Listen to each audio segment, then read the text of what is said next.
So I got this idea from a video that he had created a translator that translated one text from another.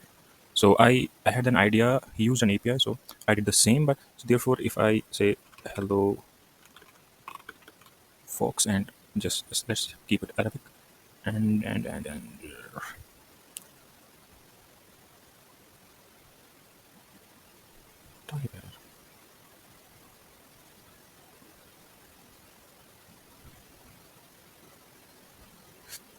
so it translates to Arabic, and similarly I can translate it to any other language that is supported by the API, obviously. So here are the languages that are supported by the API.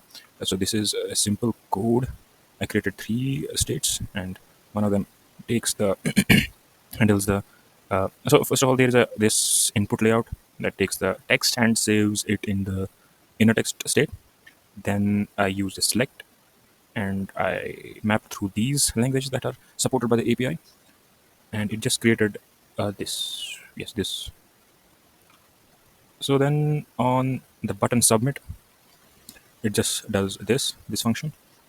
This is the API key. The input text is the text entered by the user, and then it fetches the API endpoint and uses this variable that the user wants to translate it in, and then it just saves the result in result state variable, and then just simply it displays the result. So yes, yeah, well, it's not as good looking as this, but hey, I got Tailwind configured right here. Thank you.